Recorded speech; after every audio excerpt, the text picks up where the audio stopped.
Hey guys, tonight we're heading somewhere cold. Really cold. Picture this.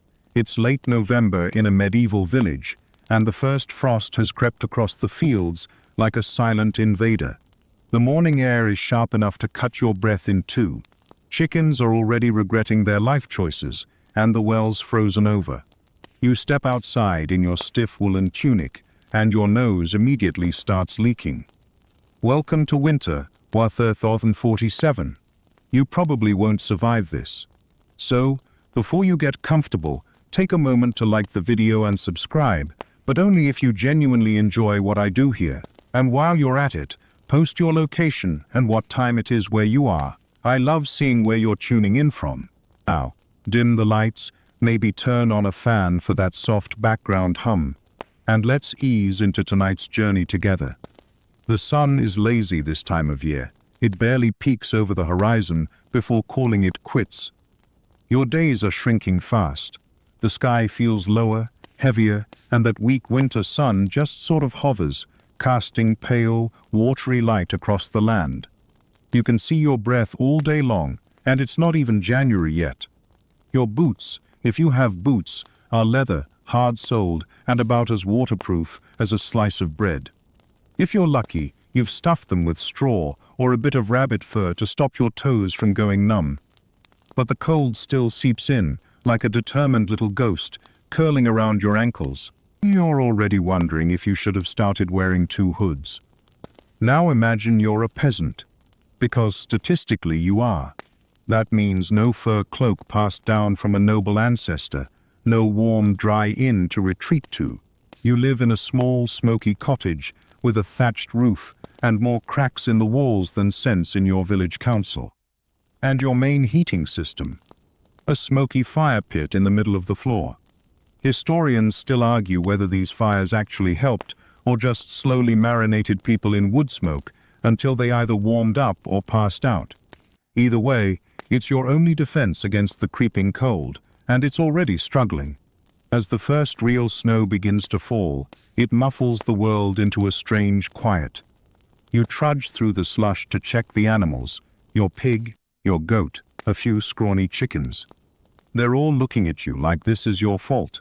You toss them some wilted cabbage leaves and straw, then rush back inside before your fingers stop cooperating. Here's a fun tidbit. Medieval people believed that catching cold had less to do with viruses and more to do with imbalance.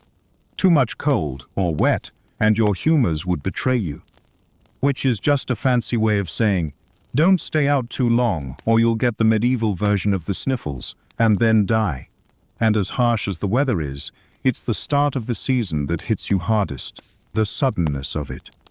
One day you're gathering apples and watching the last of the geese fly overhead, and the next day you wake up to a frozen bucket and stiff fingers. Your neighbor, old Reeve Thomas, is already wearing every piece of clothing he owns and still manages to complain that the winter ain't like the old ones, which, given that he was born in 1279, might actually be true. In truth, winters during the medieval period were often longer and more punishing than they are now, thanks to what historians call the Little Ice Age, a period from roughly the 14th to 19th century. Europe experienced colder than average temperatures, failed harvests, and delightful little flourishes like rivers freezing over and summer snowfalls. So yes, your chill is historically validated. Congratulations.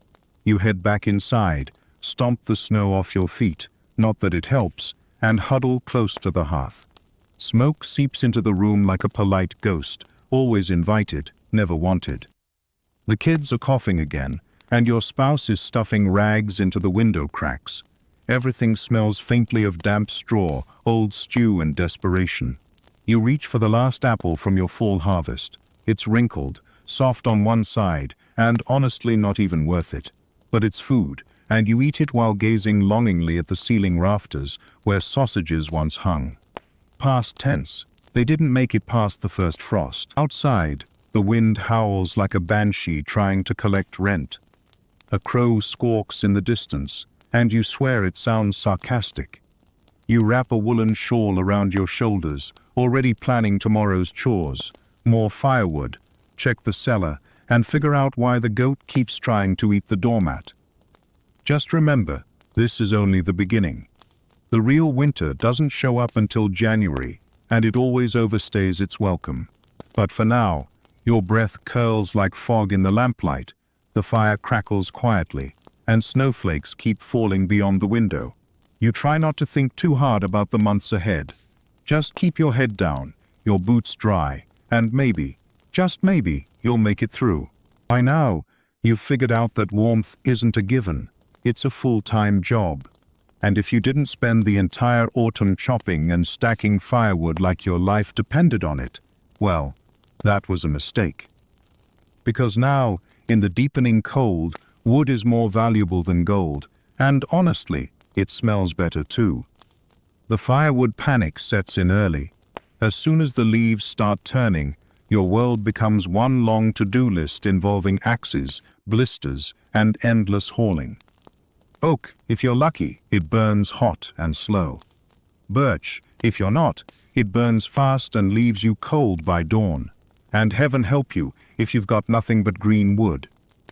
That stuff crackles, smokes, and laughs in your face while you slowly freeze. You remember watching the villagers all autumn long, backs hunched, shirts soaked through, stacking cords of wood like manic squirrels. You laughed a little at the time. That was cute of you. Now it's mid-December. You've burned through half your pile already, and the trees are covered in snow. And no, you can't just go get more. Everything's frozen. Even your axe handle is cold enough to bite your palms through your mittens, which are made from someone's old trousers, stitched together with a prayer. Historians still argue whether the average medieval peasant ever had enough fuel to make it through winter comfortably. Some records hint that wealthier farmers stored wood in sheds or under lean-tos, while others suggest entire villages relied on communal woodlots and brush collection. Either way, comfortably is doing a lot of heavy lifting. And here's a quirky little tidbit. In some areas, people would dry out cow dung and burn that as fuel. Not exactly cozy, but hey, when life gives you livestock, make poop logs. By midwinter, your hands are raw from carrying armloads of twigs. You've perfected the art of scavenging, fallen branches, old cart parts, even broom handles if things get desperate. Your eyes scan the horizon for anything vaguely burnable. That fence, decorative. That broken wheelbarrow, firewood now. You start rationing heat like a miser. The fire burns low during the day, just enough to keep the frost from claiming the bedsheets. Night, you pile on every blanket you own, crawl under like a hedgehog, and pray that no one has to get up to use the chamber pot. Which, by the way, is freezing. Oh, and don't forget your daily ritual of arguing over who gets to sit closest to the hearth. The warm zone is about 3 feet wide and the source of 98% of household drama. There's always that one relative who drapes themselves in front of it like a cat and refuses to move. You try nudging them with your foot. Doesn't work. You consider bribery. Still doesn't work. Eventually, you just give up and roast your hands behind their back like a socially awkward raccoon. It's amazing how your life starts to revolve around fire. The way it crackles, the way it lights the room in flickers, the way it betrays you when you run out of kindling. You spend hours poking at it with iron rods and muttering things like, "Come on, just one more spark," like it's a moody roommate. And yet, there's something hypnotic about it too. After dinner, if you had dinner, you gather around the hearth with the others, wrapped in cloaks and scarves, and stare into the embers. Sometimes someone tells a story, something half-remembered and probably made up.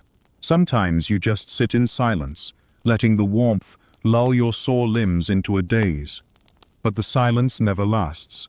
The fire pops, someone coughs, a baby cries.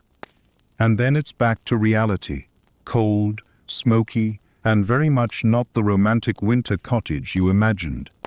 You start to understand the real danger of winter isn't just the cold, it's the slow wearing down of your body and mind. The way every day feels like a repeat of the last. Chop wood, feed fire. Shiver. Repeat. There's a saying in your village, when the fire dies, so does hope. And while that sounds a little dramatic, you're starting to see the truth in it. You think back to autumn again. How much wood you could have collected if you'd just worked harder, gotten up earlier, stopped talking to that one goat that distracts you. You swear you'll do better next year. Next year, your woodpile will be legendary.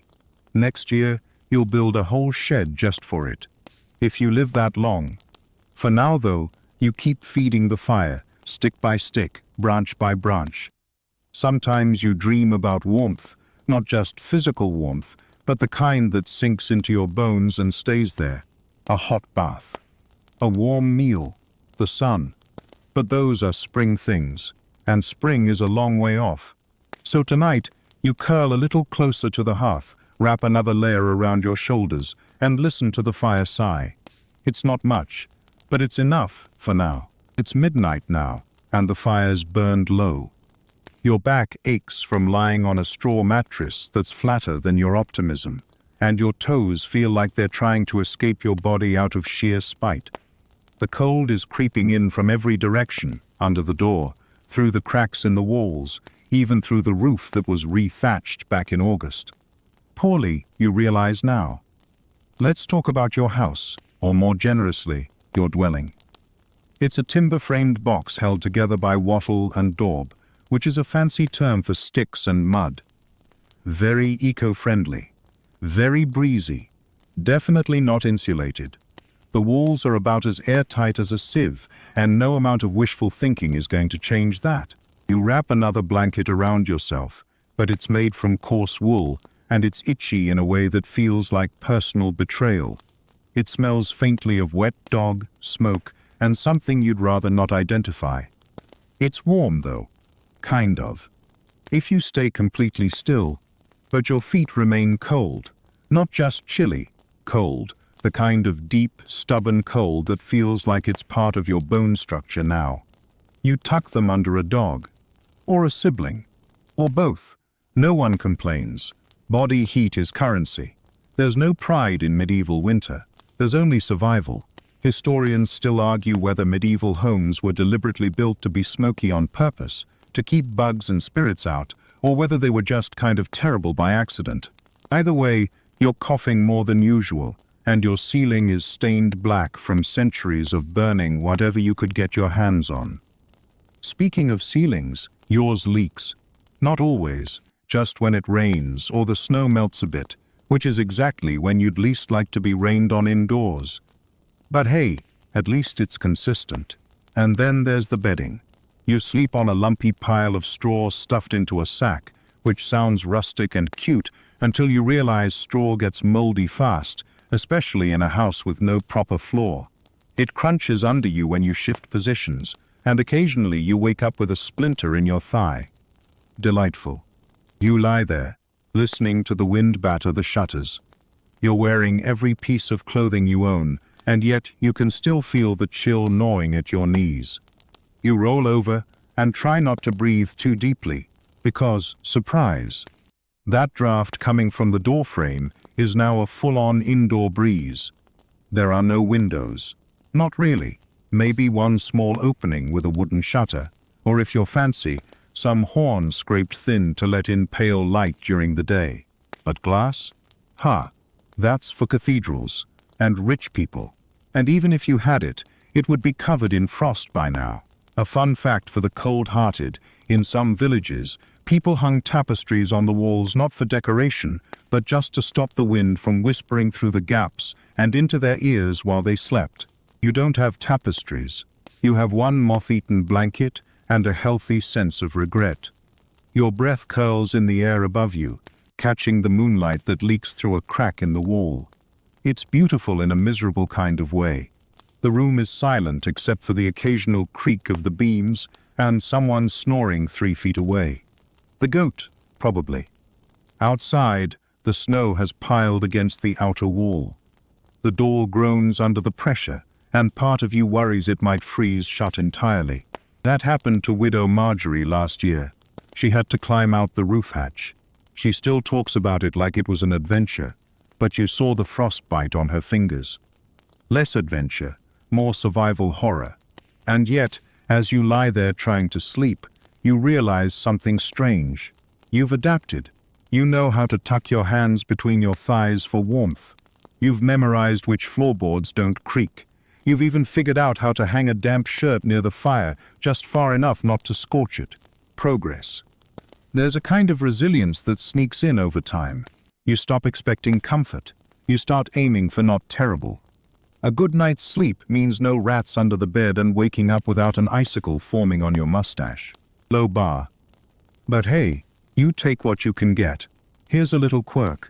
Some medieval folks used to sleep in 2 shifts, first sleep and second sleep. They'd go to bed around sundown, wake in the middle of the night for a bit, then go back to sleep until dawn. Some say it was a chance to stoke the fire, whisper prayers, or, let's be honest, complain about how cold it was. You're probably in your second sleep phase now. You roll over again.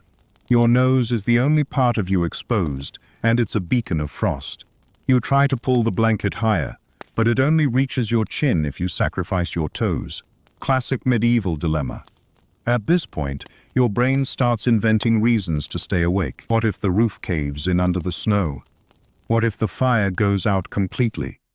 What if that scratching noise is rats in the flour sack? Again, eventually, exhaustion wins. You drift into a kind of half-sleep, your dreams tinged with flickering firelight and the distant sound of someone wheezing in their sleep. Tomorrow, the cold will still be there. So will the draft, the smoke, the damp wool, and the leaky ceiling. But for now, at least, you've survived another night. Morning light creeps in slowly, not that you were exactly sleeping soundly. It's more of a gradual shift from shivering unconsciousness to conscious shivering. You open your eyes to see your breath hanging in the air above you like a lazy ghost. Someone nearby groans, probably from the cold, or possibly from the realization that it's your turn to go check the food stores. You drag yourself from the relative warmth of the bed, warmth being a very charitable word, and feel the air slap you across the face. Your fingers are already numb before you even finish tying your belt. The idea of putting on your boots, which froze into rigid sculptures overnight, fills you with a specific kind of dread. You jam your feet in anyway, wincing, because that's just life now. Food is the next hurdle. Specifically, finding it. You lift the heavy wooden trapdoor to the root cellar, revealing a cold, dark hole filled with the hopeful remnants of autumn. The stairs are slick with frost, and you descend slowly, one hand on the wall, the other gripping a torch stub that smells like goat fat. Welcome to the heart of winter preservation. Barrels, sacks, jars, and, if you were lucky and careful, smoked meat hanging from the ceiling like medieval chandeliers of survival.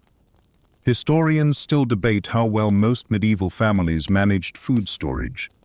There are accounts of salted pork lasting months, and just as many about entire larders going rancid due to improper curing or damp conditions. Spoilage was not just possible, it was inevitable, and terrifying. Your family's food strategy was simple: salt, dry, ferment, smoke, bury, repeat. That ham you hung in November? It's now so hard you could bludgeon a thief with it. The turnips look like they've aged in dog years.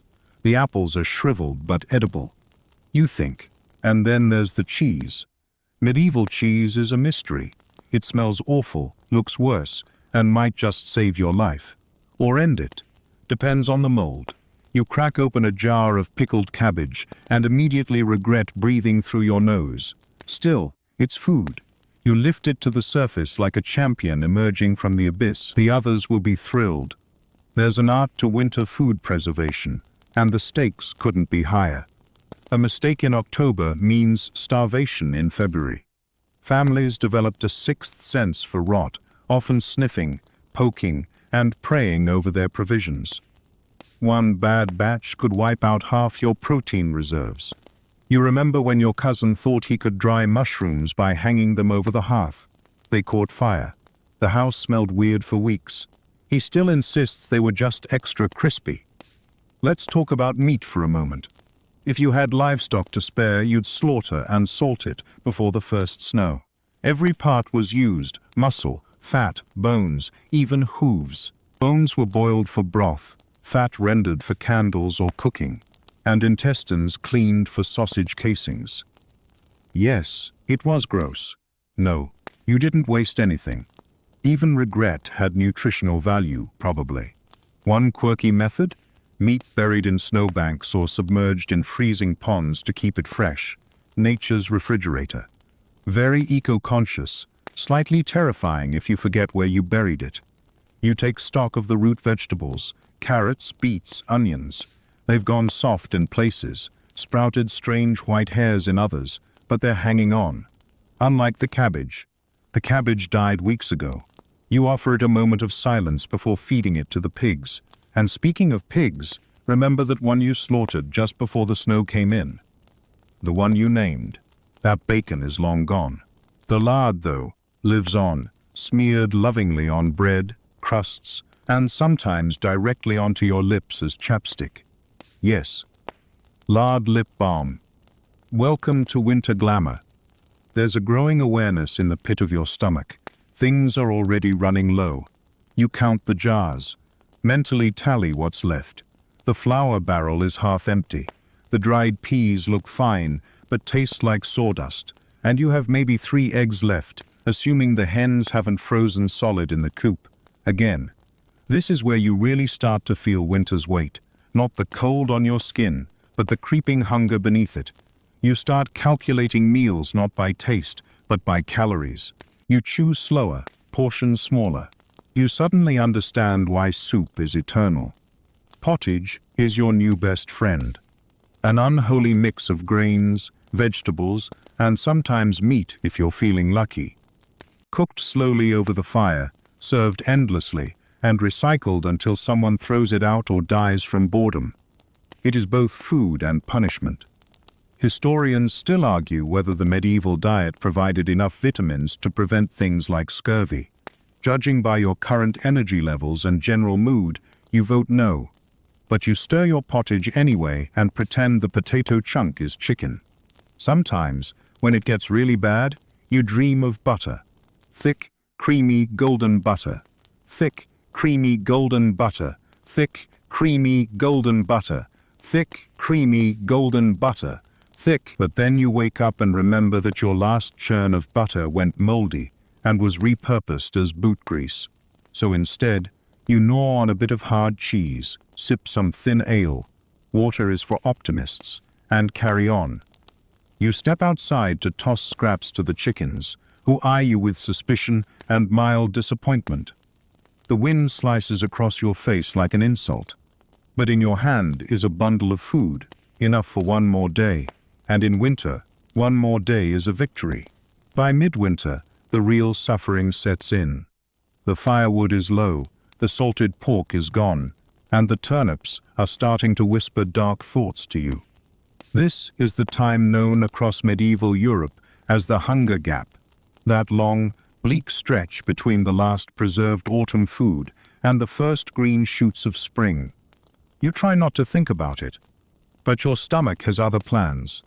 At first, it's just a little tighter rationing, a smaller ladle of pottage, skipping second helpings, as if that was ever an option, and sharing a crust of bread between 3 people while pretending it's a feast. But as the days drag on, the pantry echoes louder and the recipes become creative. There's a saying your grandfather used to mutter: winter doesn't kill you quickly. It waits, silent and smug, until you've eaten everything you once swore you'd never touch. You're starting to understand what he meant. Historians still argue whether medieval people truly starved during most winters or simply suffered chronic malnourishment. Judging by your dinner of boiled barley and whatever was clinging to the side of a soup bone, you're leaning toward somewhere in the middle. At this point, you've eaten every pickled item in your cellar, including the ones you swore were just for emergencies. Guess what? It's officially an emergency. The hunger gap typically stretched from late winter until early summer. That's when last year's stores ran out, and nothing new had grown yet. The ground is frozen solid, and your farming tools are hibernating in the barn, as useless as the goat, who's been eating more than she produces lately. You give her side-eye. She stares back, chewing slowly, like she knows what you're thinking. You've heard stories, whispers, really, about people boiling leather shoes to extract the glue, about grass soup made from whatever vaguely green stuff could be scraped from under the snow, about stealing from neighbors, or worse, trading beloved items just to feed a family for a few more days. One fringe record even mentions mixing sawdust into bread to make it go farther. You pray that whoever thought of that had strong teeth. You trudge to the grain bin and lift the lid. The mice have been busy. There's a pile of tiny droppings in the corner, a reminder that you're not the only one getting desperate. You sigh and scoop what little remains into a cloth sack. You'll have to sift it later. Carefully. The villagers meet more frequently now. Not to gossip, not to celebrate, just to trade, scavenge, and quietly panic together. You overhear someone mention dried nettles. Someone else whispers about a bag of rye hidden under the floorboards. You wonder if they're serious or just messing with you to feel something. One elderly woman offers you 3 onions for a length of wool thread. You accept, even though 2 of the onions are more memory than vegetable. Still, it's food, technically. There's a ritual that happens each year during the worst of it. It's not religious, not really, just a quiet gathering around someone's fire where everyone brings what they have, no matter how pitiful. A single carrot, a crust, half a jar of mustard. It all goes into a pot, and the result is a miracle of shared misery. It's not about flavor. It's about survival, and warmth, and pretending, just for an hour, that you're full. And you miss flavor. You daydream about summer berries, honeycomb, fresh fish pulled from the stream. You remember the way apples used to crunch, the way roasted meat smelled when the village feasted in better days. Now even the smell of burned bread feels luxurious. Here's a bizarre little tidbit. In some regions, villagers believed hunger hallucinations were visions from the divine. That pangs of starvation unlocked spiritual insight. You don't feel enlightened, just hangry. But there are glimmers of hope if you know where to look. A patch of snow has melted on the south side of the hill. The stream trickles just slightly faster. A sparrow flutters by, and you feel, for the first time in weeks, like spring might not be a myth. But not yet. For now, it's scraping the bottom of every barrel, checking the shelves again, even though you know they're bare, watering down the ale, pretending a chunk of lard is soup flavoring. You develop a weird 6th sense for calories. You know exactly how long a single oatcake can carry you, and how many steps it takes before the dizziness kicks in. Your world narrows to one goal: get through the day with something in your belly. And still, you carry on. You boil, you chew, you sip slowly and swallow carefully. You share your last bite with someone smaller, someone older, someone whose hands shake a little more than yours. Because winter is cruel, but kindness still matters. Tomorrow, you'll go check the traps again. Maybe the snare by the woods caught a rabbit. Maybe someone found wild garlic under the thaw. Maybe someone traded for dried apples. There's always a maybe, and in the middle of this long, hungry season, maybe is enough to keep moving forward. The morning begins the same way it always does. Stiff joints, a cold nose, and the sudden dread of putting on your clothes. Every layer feels like armor against the season, but unfortunately, it's armor made from scratchy wool and questionable fashion decisions. Welcome to medieval winter fashion, where your outfit says, "Please don't let me die today." You reach for your inner tunic, a thick, rough linen shirt that's been mended so many times it's more patch than original fabric. Over that, a coarse wool kirtle or overdress, then a second tunic, possibly borrowed from a relative who no longer needs it, either because they moved away or moved on. Then a cloak, mittens made from stitched-together scraps, a scarf if you're lucky, and finally your hood, a giant funnel of fabric that protects your head, neck, and most of your dignity. You glance at yourself in a polished metal plate someone once called a mirror. You look like a lumpy pile of laundry with legs. Stylish? No. Effective? Sometimes. Here's the catch. If you dress in too many layers, you sweat. And once you're damp in this cold, you're doomed. That moisture clings to you like betrayal, chilling your bones, freezing inside your clothes. On the other hand, if you don't dress warmly enough, well, you already know how that ends. It's a balancing act between hypothermia and heat stroke, and you are not winning. Historians still argue whether peasants actually wore multiple layers or simply endured the cold with minimal clothing. Some point to tax records listing wool purchases as evidence of layered wardrobes. Others believe that garments were so worn down that most people just made do with whatever scraps they could stitch together. But there's no debate about this. Clothing was precious. Every piece mattered. Fabric was labor-intensive and expensive. You didn't have a winter coat. You had the coat, and heaven help you if it tore. Sewing wasn't a hobby, it was survival. And fashion? That was for the nobility, who could swan around in velvets and furs while the rest of you wrapped old sacks around your legs and pretended it was intentional. Speaking of fur, yes, it was warm. And yes, you used it. If you were lucky, a rabbit skin lining or squirrel fur trim might have been stitched into a hood or glove. But fur came with problems. First, the smell. Let's just say wet fur isn't the fragrance you want when you're already sharing a small space with 5 people and a goat. Second, it attracted fleas. So now you're not only cold, you're itchy. And that leads us to the topic of hygiene. Or more accurately, the absence of it. Bathing in winter? Hilarious. Water is frozen. Heating it takes hours and enough firewood to bankrupt you. Plus, you're already wearing most of your wardrobe. Taking it off feels like a risk, so instead, you sprinkle some dried herbs under your arms and pretend that counts. It doesn't. One quirky solution? People used to line their underclothes with moss or hay to add insulation. Yes, hay. Imagine walking around with your pants rustling like a scarecrow at every step. But hey, at least your thighs weren't freezing. Probably. As you step outside, the wind slaps you like it has a personal grudge.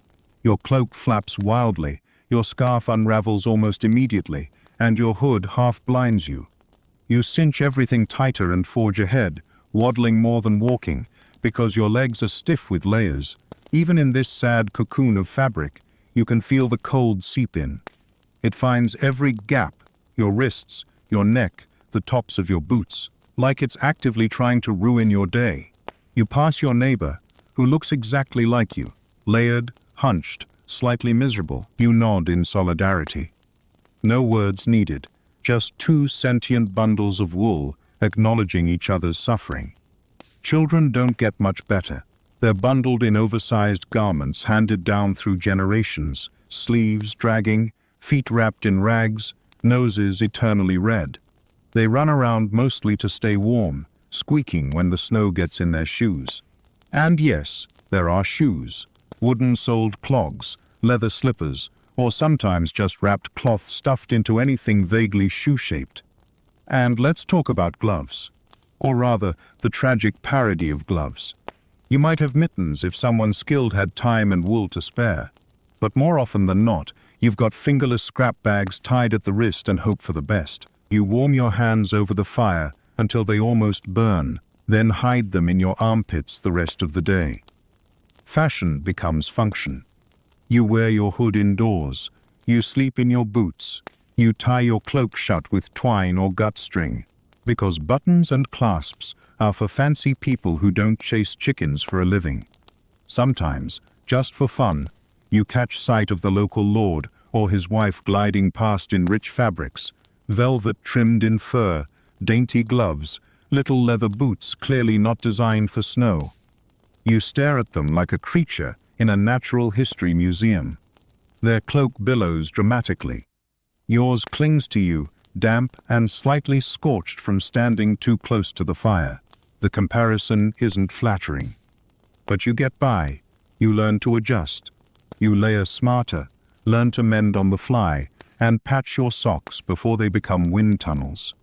You even start customizing your winter look: an extra scarf, a flap sewn over your boots, maybe a hood with ear flaps. Suddenly, you're the talk of the village. Did you see Oswin's elbow covers? Very innovative. It's not glamorous, it's not even comfortable. But when the wind howls through the village and the snow swirls around your ankles, you're grateful for every stitch, every patch, every itchy layer that stands between you and the frost.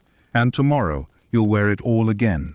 By now, you're used to waking up cold. But waking up wet, that's just cruel. You roll over and immediately feel it, the icy kiss of damp wool against your neck. Your blanket somehow got wetter overnight, despite there being no visible leak. Magic? Nope. Just the medieval winter being its usual charming self. Nothing ever really dries in this season. Clothes, boots, firewood, dignity. It all stays just slightly moist, like the air itself has a vendetta. And the worst offender of all? Wool. Your constant companion, your scratchy protector, and your personal sponge. You hang your socks by the fire each night with hope in your heart. By morning, they're warmer, yes, but also crisp on the outside and still suspiciously damp in the toes. You put them on anyway, because that's life now. Crunchy socks, just another little winter blessing. And the smell. Oh, the smell. Wet wool has a particular aroma, a mix of farm, old sheep, and something faintly resembling soup gone wrong. Multiply that by the 5 other people you live with, all bundled in the same soggy fibers, and your house smells like a medieval laundry basket, with attitude. Historians still argue whether indoor drying was even possible without ruining your only source of warmth. Hang your clothes near the fire, and you risk them catching. Hang them away from it, and they freeze stiff. There's no in-between. Your shirt is either dangerously flammable or fully frozen into a woolen plank. You try creative methods. Laying garments on the stones near the hearth. Wearing wet clothes to dry them with body heat, aka suffering. Once, you even tried building a mini-rack above the fireplace. It collapsed into the stew. Now everything smells faintly like feet. Still, you carry on. Because the alternative is going outside in wet clothes. And that's a horror story with frostbite as the punchline. The problem isn't just discomfort. It's that wet clothing steals your heat faster than you can generate it.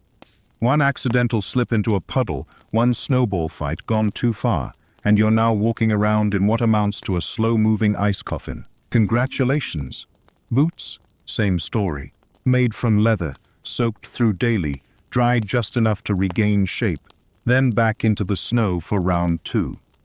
You start stuffing them with straw again, or cloth, or pure optimism. Doesn't help. One quirky medieval fix.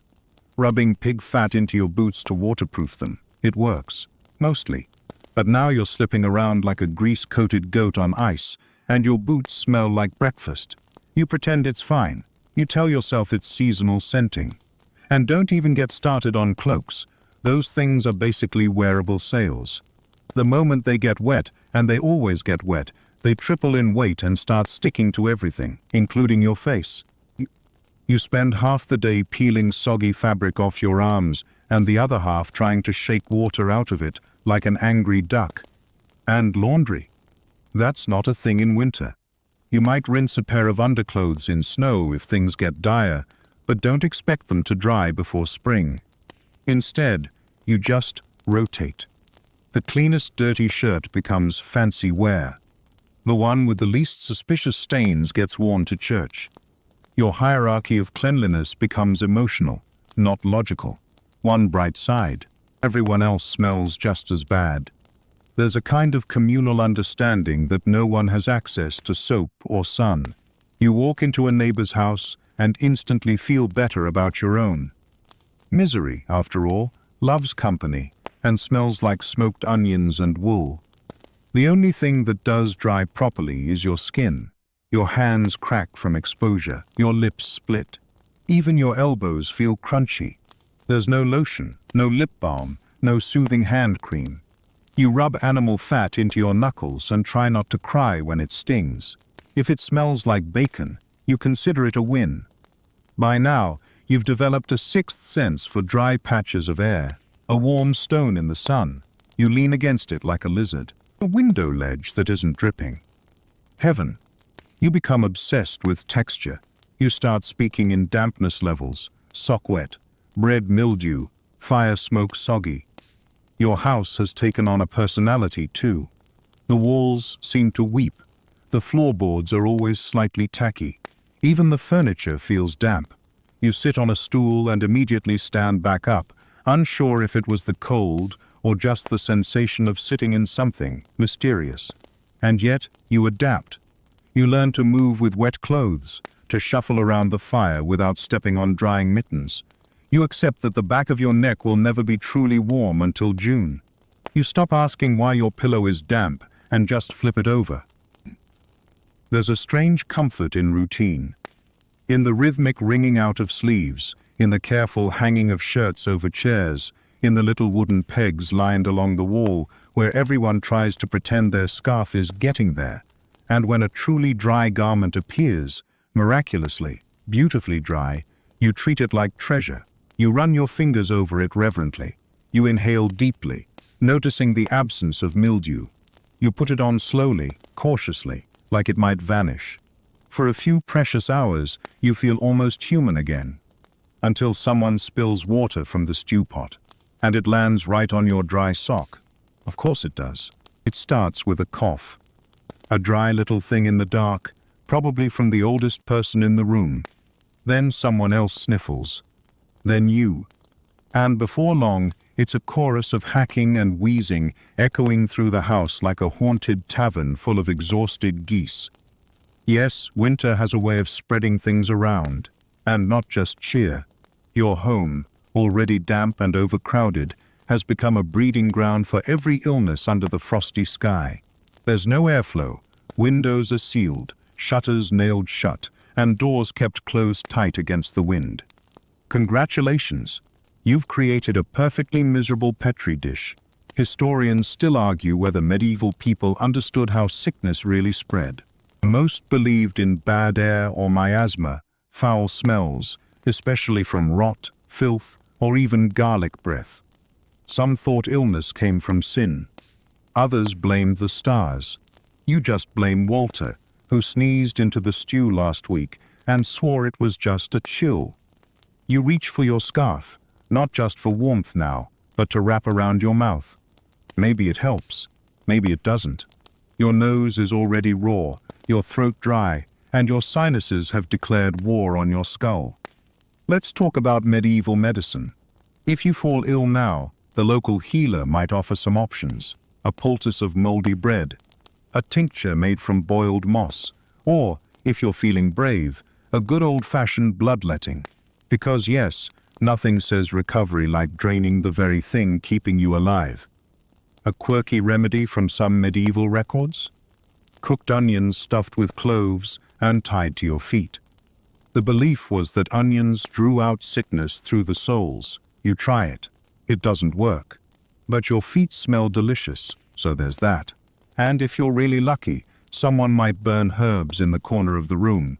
Sage, rosemary, lavender, meant to purify the air. You cough harder. Maybe the demons are leaving. Or maybe you just inhaled thyme smoke for no reason. One of the biggest issues is that sickness and cold don't just overlap, they multiply each other. A cough in summer, inconvenient. A cough in January, dangerous. Pneumonia, bronchitis, influenza, none of those terms exist yet, but the suffering is very real. You don't need a Latin name for what's keeping you up at night, and now that everyone's huddled indoors, sharing the same limited air, things escalate quickly. One sick child turns into 5. One feverish aunt becomes the reason no one sleeps. You pour her water. You wipe her brow. You whisper little prayers you half remember from church. You hope it's just a fever. People in the village start whispering again. They always do. There's always talk of a bad winter, a sickness that swept through 3 valleys over. You pretend not to listen. You pretend your cough is just from the smoke. You pretend a lot of things in winter. And there's no such thing as quarantine. Not really. There's nowhere to go. Your home is the warmest place, even if it's also the most dangerous. You just keep everyone together and hope your body fights harder than whatever invisible enemy has moved in. At some point, you get used to the sound of coughing. It's like a new form of communication. Short cough, I'm fine. Long, chesty cough, I may be dying, but don't tell the goat. A sudden silence? That's when you sit up in bed, eyes wide, heart racing. You do your best with what little you have. Boil water for steam. Rub mint oil, or something that smells vaguely like mint, onto chests. Serve hot pottage laced with garlic, mostly to distract people from how watery it's become. Then there are the superstitions. The old woman down the lane hangs iron scissors above her doorway to cut the sickness away. Someone else ties ribbons to the goat's horns. One man even builds a tiny stone shrine in his yard. You nod politely and do your own rituals in secret, maybe whispering to the fire, maybe rearranging the logs just so. No one admits to being scared. But you all are. And yet, even amid illness, life carries on. Someone needs to fetch water, someone needs to chop wood, someone needs to stir the stew and make sure Walter's not sneezing in it again. There's no such thing as bed rest when your bed is a damp sack of straw and the roof drips every few hours. People get up, shuffle around, collapse again. You keep checking on your loved ones, pausing to feel foreheads. Tucking in blankets, hoping the fever breaks. Some days, it does. You wake up and someone's color has returned. Their voice is stronger. They ask for bread. That's how you know the worst is passing. Other days, you just wait. There's an odd stillness that settles in during illness. The house feels muffled, like everything is wrapped in snow. Conversations become whispers. Firewood crackles louder than laughter. You lose track of the days, the hours, the meals. Time becomes something you endure, not measure. And finally, sometimes, you get better. Your cough fades. The aches subside. The shadows under your eyes lighten. And for the first time in weeks, you feel like maybe, just maybe, your body has won. You stretch your limbs slowly. You breathe deep. You poke your head outside and feel the cold wind without flinching. It's still winter, but you're still here. You wake to the unmistakable sound of snorting. Not human, not even sickly. It's bovine. There's a cow in your house again. Not because it broke in. You invited it. See, when the nights get cold enough to make the inside of your nose freeze, even your livestock need a break from the elements. And since barns in winter are drafty at best and collapsing at worst, you do what any practical medieval family would do. You move the animals in. Yes, that's right. Your medieval winter roommates now include a grumpy cow, 2 chickens who don't understand personal space, and a pig that keeps trying to eat the furniture. Welcome to the coziest, smelliest, most chaotic sleepover of the season. Historians still argue whether this was a widespread practice or limited to poorer homes, but the evidence leans toward everyone did it at least once.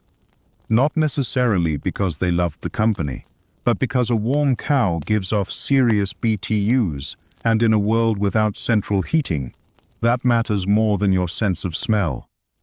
The cow breathes loudly in the corner, adding a wet steaminess to the already saturated air. The pig snuffles in its sleep. One of the chickens is perched suspiciously on the edge of your water jug. You don't question it anymore. It's not your house, it's theirs. You just live here. And the truth is, the animals do help. The body heat from even a single cow can raise the room temperature by a few precious degrees. That might be the difference between frostbite and a fighting chance. Plus, their presence offers a weird kind of psychological comfort, living, breathing proof that not everything is hibernating or dead outside. Of course, there are downsides.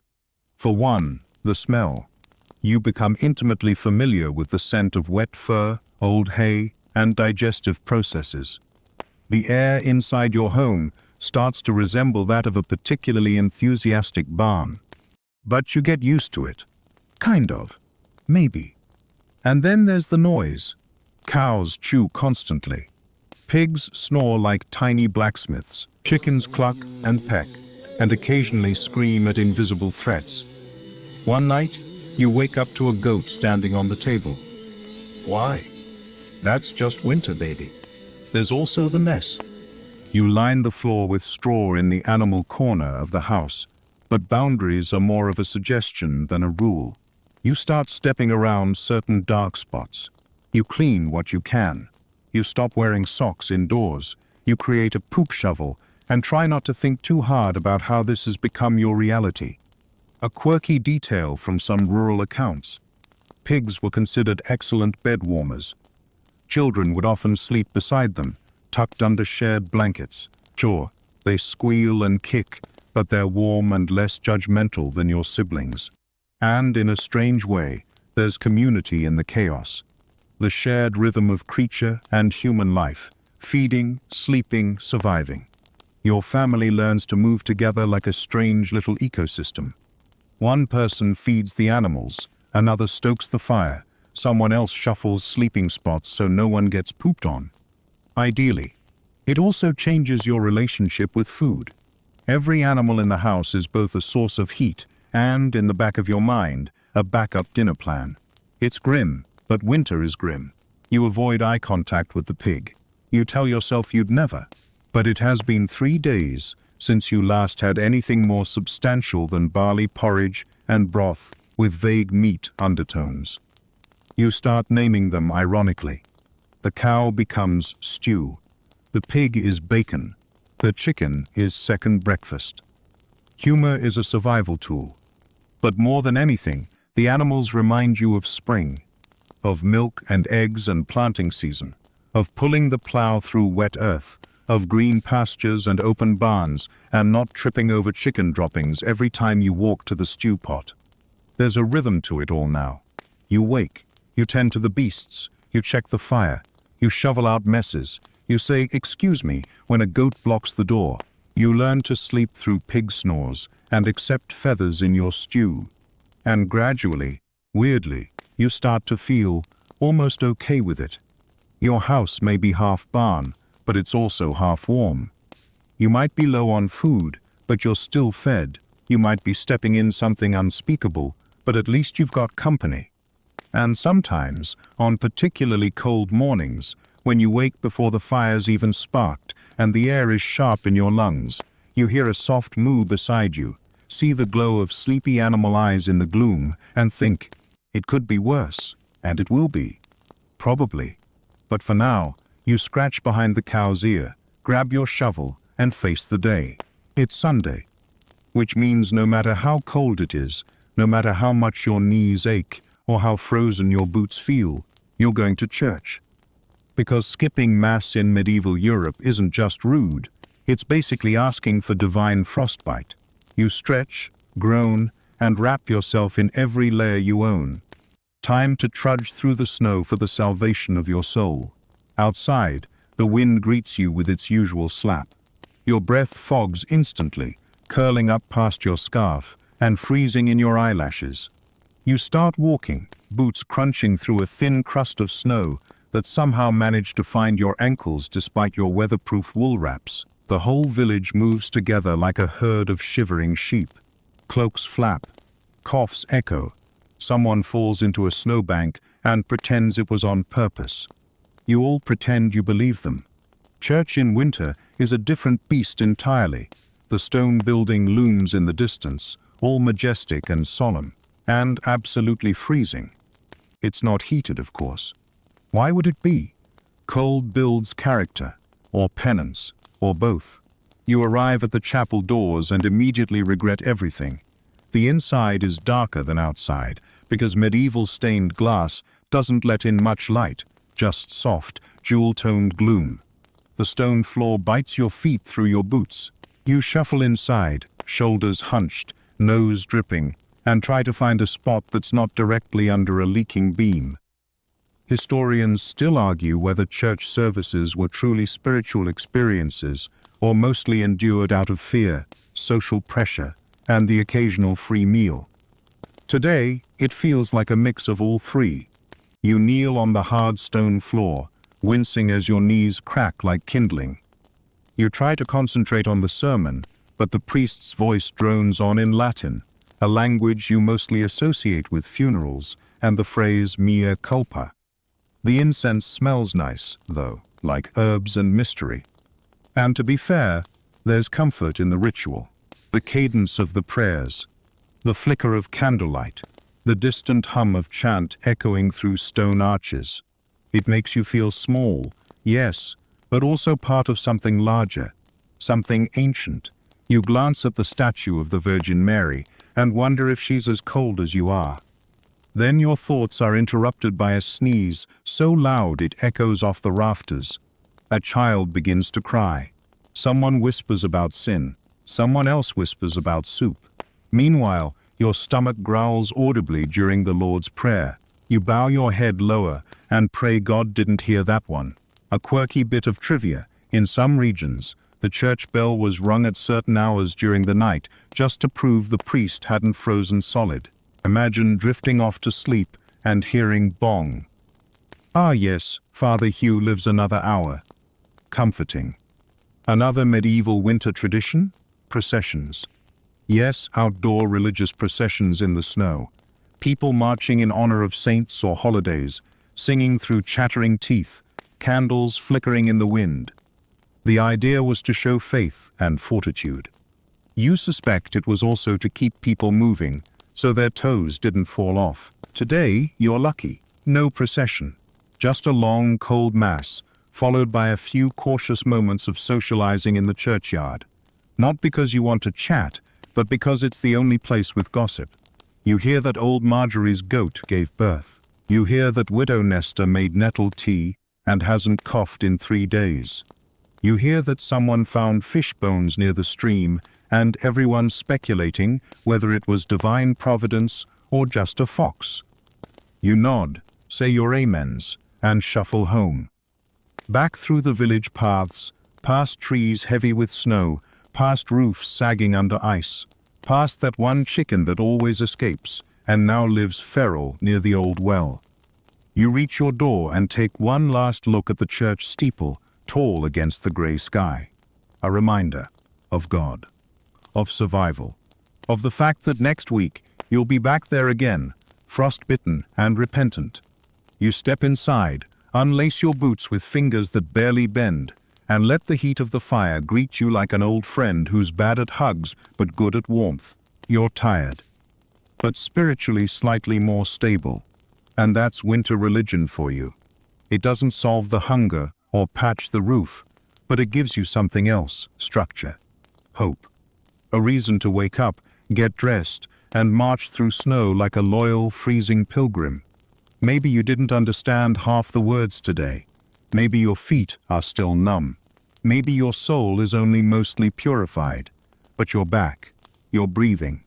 And in the winter, that's victory enough. You'd think snow would be nature's way of saying, hey, relax, take a break. But winter doesn't come with a pause button. Not in the medieval world. There's no such thing as a snow day, only snow chores. So you rise again before the sun, wrapping your aching joints in wool and resolve, and head outside with a sigh that puffs into the air like a reluctant cloud. The first task? Breaking the ice on the water trough. Again, you take your stick, more of a blunt spear at this point, and jab at the frozen sheet covering the bucket. It's thick this morning. So thick you half expect to see ancient mammoths trapped inside. You jab harder. The ice cracks, water sloshes, and your boot gets soaked. Of course it does. Because the cold has a sense of humor. Then it's off to feed the animals. They glare at you like you're late. Again, the goat is particularly dramatic, bleating as if you haven't been providing soggy hay every day for weeks. You toss food into their troughs and try not to think about how much longer your stores will last. Then it's back to the firewood pile, which is now a firewood block, because snow has frozen everything into one sad, frosty lump. You kick it. It doesn't care. You chip away at the edges, collecting enough splinters to get through the morning. Historians still argue whether peasants worked less in winter due to frozen fields or more due to the intense demands of survival. The answer is probably both. Field work stopped, but chores multiplied. You were either outside freezing or inside fixing the things that broke from the cold. There was no vacation. Once the animals are fed and watered, and your fingers are sufficiently numb, you head back inside. Not to rest, but to mend. Clothes, tools, fences, everything needs repair. Wool garments with holes. Broken buckets. That one shutter that keeps flapping in the wind like a ghost sleeve. And of course, there's food preparation. Still, again, you sort beans for dinner. You scrape out the bottom of the barley sack and get inventive. The stew pot is always on, like a half-awake roommate who never leaves. Sometimes the stew's good. Sometimes it's just warm disappointment in a bowl. Either way, it fills the belly and fogs the windows. The children, if you've got any, don't get a break either. No snowmen, no sledding, no just staying in. They're fetching kindling, collecting snow to melt for water, helping clean out the ash pit, or poking at that one goose that refuses to cooperate. You assign them to stir the stew and hope they don't fall in. One fringe medieval practice? People used snow to clean things, dishes, cloth, even hair. You once tried it. The result? Cleaner pots and a serious case of regret. Now you just wipe everything down with a damp cloth and pretend that counts. And then there's the roof. Snow is heavy. It piles on thick, and if you don't knock it down, it might come crashing through. So once every few days, someone climbs up there with a long stick and pokes at the white blanket, sending it tumbling down like a sleepy avalanche. The children scream, in joy or fear, depending on the day, and you yell at them to get out of the way.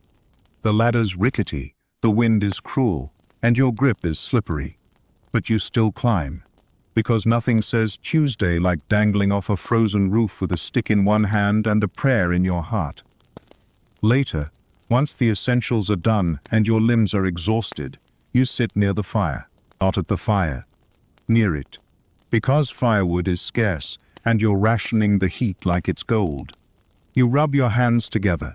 Your knuckles are red, cracked, and so dry they feel like tree bark. You keep moving them. If you stop, they stiffen. If they stiffen, you can't work. If you can't work, well, best not to go down that road. Evenings are short. The light fades fast, and candles are precious. You might have a bit of tallow left, enough to make one new candle, maybe two if you cheat and mix it with lard. They won't burn clean. They'll sputter and smell faintly like dinner. But they'll glow. You sew until your eyes ache. You patch socks. You sharpen your knife with a flat stone that's lost most of its edge. You sit with your back to the fire and your feet in someone else's lap, because personal space doesn't exist when everyone's trying to stay warm. And when you finally crawl into bed, such as it is, you realize your body isn't sore from one task. It's sore from all of them. From shoveling, hauling, fixing, kneading, scrubbing, carrying, lifting, and crouching. Your muscles ache like they've been pickled in lactic acid, but you don't complain. There's no one to complain to. Everyone's in the same state. Everyone's hands are cracked. Everyone's back hurts. Everyone's fed up with the cold, the dark, and the endless work that comes with it. So you sleep, or try to, because tomorrow you do it all again, and again after that. Until spring, or until your stew tastes suspiciously like goose. It's finally here, the highlight of the season. The one thing keeping everyone from collapsing into a puddle of frozen misery. Yule. A word that promises joy, festivity, a roaring fire, and the kind of merriment that only happens when everyone collectively agrees to pretend they're not starving. It's winter's version of a morale boost. The medieval village equivalent of a pep rally, except with more pine branches and significantly fewer cheerleaders. You wake up with a strange sense of anticipation. Not warmth, don't get greedy, but something close to it. You roll over in your itchy blanket, sniff the air, and catch a hint of something unusual, spice. Could be cloves. Could be someone burning the last of their apple stash. Either way, it smells like hope. Yule was more than a day. It was a stretch of time, sometimes 12 days, sometimes however long people could drag it out before reality came stomping back in. Historians still argue over how standardized the celebration really was, since traditions varied wildly from region to region. But one thing they agree on: people needed it. You shuffle out of bed and into the same 4 layers you've been wearing since November, except today you add the special woolen sash your grandmother made. It's lopsided, it's scratchy, it's festive. Downstairs, or rather, across the room, since everything is basically one room, someone's already stoking the fire higher than usual. It's bright, warm, almost defiant. The good logs are burning today, not the damp, sad ones, the logs that crackle. You sit close and let your face thaw. The house smells different. There's something in the pot besides boiled barley. Is that dried fruit? You blink twice, just to be sure. It is. Someone broke into the do not touch until Yule stash. You try not to cry. Your body can't spare the moisture. The whole village has been saving little luxuries for this. Not much. A handful of nuts, a preserved pear, the last spoonful of honey. You've even seen someone sneak a few apple slices into their pottage and swirl it around like it's stew from a king's table. You hear singing outside. Not good singing, but enthusiastic. A group of neighbors stomps past, wrapped in scarves and shouting verses of a carol that's 70% melody, 30% guesswork. You recognize the tune. It's the same every year. It's the only one people remember. You hum along. Now comes the decorating. Medieval style. You string up pine boughs, dried and prickly, but green enough to pretend the outside world hasn't entirely died. Someone finds a bit of ribbon. It's faded and fraying, but it goes at the top of the branch like a royal crown. Another person hangs dried berries. One child tries to balance a goose feather on the mantle. It falls off. They try again. Everyone cheers like it's an Olympic event. And then comes the Yule log. Not just firewood, the firewood. A big chunk, the size of your hope, meant to burn slow and steady through the night. Lighting it is a ritual, a prayer, a promise that the sun will return. You watch as it catches, flames licking up the bark, casting long shadows across the ceiling. One quirky tradition from some villages: writing down sins or regrets on scraps of parchment and tossing them into the Yule fire. You try it. Yours reads, "Ate Walter's biscuit when he wasn't looking." The fire accepts your confession with a satisfying hiss. And now, the feast. Okay, feast is a strong word, but compared to what you've been eating all week, this is a banquet. There's bread, not flat or half-burned, but full and round. There's pottage with flavor. There's dried apples, maybe even a little meat if someone had a generous trade, or, less ideally, a goose that just gave up last night. You eat slowly, carefully. You savor everything. No one rushes. No one argues over seconds. It's understood that this is sacred, that this meal is what you've all been waiting for. You chew and smile and hum softly as the fire crackles. Afterward, the stories begin. Old ones, weird ones, the kind that involve saints, demons, haunted trees, or talking animals. You've heard them before. You'll hear them again. But you love them. You especially love the part where someone misremembers a detail and gets loudly corrected by 3 generations at once. You share laughs, real ones. They echo through the cold walls like echoes of summer. You forget, just for a little while, that you're cold, tired, and down to your last carrot. And there's music. Someone brings out a flute. Someone else starts tapping spoons against a jug. A neighbor sings a ballad about a snow sprite who steals pies. It makes no sense. Everyone claps anyway. As night falls, you sit in the glow of the fire, belly full for the first time in weeks. You watch shadows dance across the walls. The wind howls outside, but inside, you're cocooned in warmth, laughter, and the faint smell of pine needles and smoked cabbage. Maybe it wasn't a feast fit for a king. Maybe the wine was just warm cider and the dessert was dried plums pretending to be cake. But it was enough.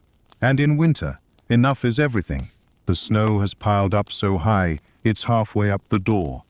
Again, you have to shoulder it open like you're breaking into a fortress of ice, and once you do, the world outside greets you in blinding white silence. It's beautiful, in a way that makes you hate it slightly. The children are already outside. Not because they're playing, please, this is not a snow day, but because they've been sent on errands. You watch your youngest disappear into the snowdrift, a sack of barley over one shoulder, and wool flapping like the world's saddest superhero cape. Childhood in medieval winter is a brutal sort of adventure. If you're lucky, you have shoes.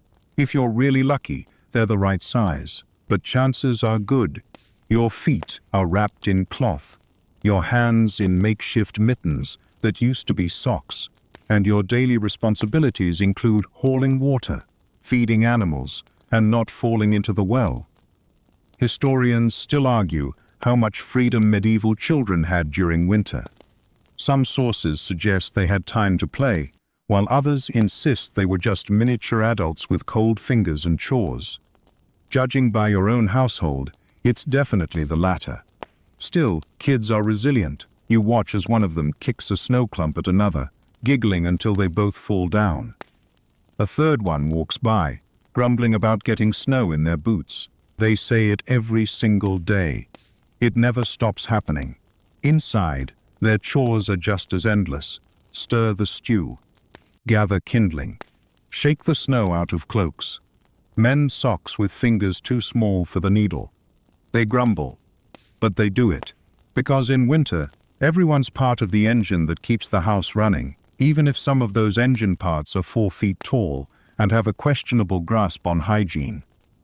A fringe belief from certain regions: children were thought to run warmer and thus needed fewer layers. Translation: adults gave the warmest clothes to themselves and hoped the kids would bounce around enough to generate their own heat. You're not sure that's how biology works, but you admire the optimism. You remember being their age. Sort of. Your memories are made of fog and frost, and getting yelled at for dripping snow inside. Not much has changed. You watch your oldest fix the latch on the door with a bit of string and patience. You feel something strange. Pride, maybe, or frostbite in your chest. It's hard to tell these days. The games they invent are a mix of survival skills and imagination. Chasing each other around the livestock pen, trying to catch snowflakes in their mouths, the ones not covered by scarves, making stick dolls out of kindling and whispering secret names to them. It's weird. It's wonderful. It keeps them busy. There's one little one who's turned snow shoveling into an art form. They carve paths like tiny explorers, marking trails with pine cones and yelling, "Troll ahead," at random intervals. You let them. The snow needs clearing, and the goats appreciate the drama. Sometimes, though, the cold wins. Fingers turn blue. Tears freeze on cheeks. You see one child sobbing quietly into their mitten because their boot leaked and now their toes feel like icicles. You scoop them up, whisper soft nonsense, and bring them back to the fire. You wrap them in the warmest thing you own and set them next to the stew pot, like a sad little dumpling. You used to think winter made people harder. Now you see how it softens them too, just in quieter ways. You watch your neighbor's son share the last bit of bread with his little sister. You watch 2 kids team up to haul water, dragging the bucket together like it's treasure. You see how they grow into the cold, into the routine, into resilience. And then there's the learning. Not from books. Books are for monks and nobility, but from life, from watching, from doing. You teach the older ones how to split kindling without losing fingers. You show them how to mend a sock with a bent needle and stubborn thread. You explain which plants survive the snow and how to spot animal tracks in the woods. One clever girl already knows how to bait a trap better than her father. She caught 2 mice last week. They're now in the stew. You don't ask questions. At night, the children pile into bed like puppies, stacked, jumbled and half laughing. They fall asleep fast, worn out from the cold and the work. You pull blankets up to their chins and check the fire one last time. You wonder how much of this they'll remember. If they'll grow up to tell stories about winters where the snow came up to the windows and the pigs lived indoors. If they'll remember how you carried them on your back through the storm to fetch medicine from the apothecary. If they'll talk about the year of the frozen well or the feast made entirely from turnips and lies. You hope they remember the warmth, not the cold. The laughter, not the coughing. The moments you held them close by the fire, not the nights they cried from hunger. Because winter is long, childhood is short, and somehow they're surviving both. The nights are long now, not just dark, but deep, like they go on forever. The stars wheel overhead for what feels like days, and the moon seems frozen in place, casting long blue shadows across the white blanketed village. The cold has changed pitch, from biting to whispering, from physical to something almost psychological. And in this quiet, when the chores are done and the stew is simmering, and the fire is down to its last brave embers, the stories begin. You've heard them since you were a child, whispered in corners, muttered around fires, and passed down like secret recipes. Winter isn't just a season after all, it's a presence, one that creeps into your home, rattles your shutters, and, if the old women are to be believed, sometimes walks in wearing the skin of a storm. Tonight someone brings up the snow spirits again. Don't whistle after sunset, they say. It calls the frost wraiths. You pretend to scoff, but you definitely don't whistle. Just in case. According to local legend, the frost wraith is a drifting figure of wind and rags, a pale blur seen just at the edge of the woods during heavy snowfall. No footsteps, no voice, just that sudden stillness when the birds stop singing and your fire flutters low. Some say it's a spirit left behind from the last great blizzard. Others say it's the soul of someone who froze out in the woods, still trying to find their way home. A quirky belief? People used to hang iron knives near windows to cut the cold spirits before they entered. One house in your village still does it. You've seen the rusted blade nailed to the doorframe like a warning. No one talks about it. No one takes it down. Children tell stories about snow goblins who sneak in and tie knots in your hair while you sleep. About a blizzard that whispers your name if you walk too far from the firelight. About a figure who walks backward through the snow, leaving no tracks at all. Historians still argue whether these tales were simply metaphors, ways of making sense of suffering, or genuine attempts to explain the unexplainable. You think, maybe both. Maybe when life is this hard, you start naming the cold just to have someone to blame. There's a legend of a white stag seen only in the heaviest snowstorms. If you follow it, it leads you to safety, or to your doom. Depends on who's telling the story.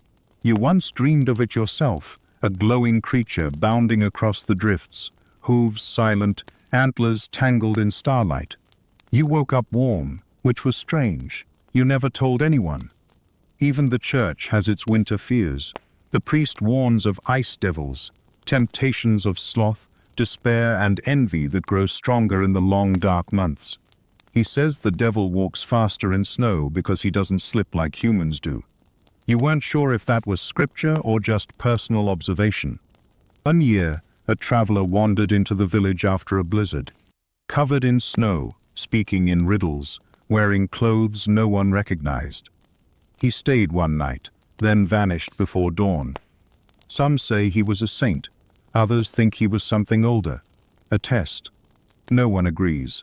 But every winter since, people leave out a bowl of soup on that same night, just in case. You've got your own rituals too. Little things, tapping the hearth 3 times before adding new wood, tossing salt into the fire if someone sneezes. Never, ever, letting the stew pot go fully cold. You say they're habits, you say they're tradition, but deep down, you treat them with the same careful respect you give your knife or your warmest cloak. Because belief is warmth, and warmth is survival. Tonight, the wind howls harder than usual. The shutters rattle like they've just heard bad news. You tuck the blanket tighter around your shoulders and stir the coals back to life. Someone tells a story about a girl who followed her shadow into the snow and never came back. Everyone nods solemnly, and then someone else starts a story about a snowman that blinked. It's ridiculous. It's childish. It's comforting. These tales are your armor. They protect you from the silence, the stillness, the terrifying idea that this cold might never end. That the snow will keep falling until there's nothing left above it but chimney tops and tall tales. But you know better. Because as long as there's someone to tell the story, there's someone alive to hear it. And when the fire glows low and the shadows stretch long across the floor, you let your imagination run loose for a moment. You picture spirits gliding between trees, snow beasts curling up to sleep, ancient gods stirring beneath frozen lakes. You whisper a blessing, or a spell, or a bedtime rhyme. It's all the same in winter. And then you sleep. If the snow has secrets, let them stay buried till morning. The snow begins to melt, not all at once, but in little quiet drips, soft as breathing. First from the eaves, forming tiny rivulets down the sides of houses. Then from the trees, where icicles tremble loose and drop like delicate daggers into the slush below. You notice it first in the air. It's still cold, but different, less sharp, more alive. The kind of cold that bites without malice.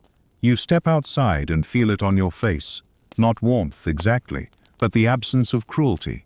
And just like that, your senses start to wake up again. The birds return first, not in flocks, but single chirps. One persistent little sound in the silence, like a question. You stop mid-chore and look around, stunned to hear something not made of wind, livestock, or firewood cracking. Then there's the mud. Oh, the glorious, soul-squelching mud.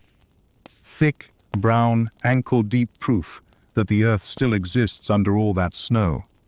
It seeps through your boots, ruins your last pair of decent woolen socks, and makes every walk feel like a struggle through pudding. And you love it, because mud means thaw. Thaw means life. Life means the end of winter. Historians still debate when medieval peasants considered winter truly over. Some marked it by the equinox, others by the first sprouting of wild herbs, or the day the fields could be plowed without breaking tools on frozen ground. You mark it when you open the door and smell soil instead of smoke. Everything is soggy. The thatch drips. The animals slip. You fall into a puddle and laugh, because you can. Because it doesn't feel like punishment anymore. It feels like permission. To move again. To hope again. The chickens are louder now. The goat is pregnant again. The pig is suspiciously quiet. You should probably check on that. The village starts to stir in a different rhythm. People step outside more, even if it's just to squint at the sun and mumble about their joints. Cloaks are loosened. Scarves go unwound. That one neighbor insists on wearing sandals already, and everyone pretends not to be alarmed. You spot the first green sprig poking out of the earth behind the well. Could be garlic, could be a weed. Doesn't matter. It's alive. That's the point. And it changes something in you too. You start making plans again. Not just surviving the day, but preparing for the next season. You open the cellar and take stock of what's left. Spoiler, not much. But enough. Just enough. You start sketching rows in the garden dirt with a stick. You wonder if the apple tree will bloom early this year. You clean the soot from the hearth. You open a shutter just a crack and let the sun in. It hits the wall like a revelation.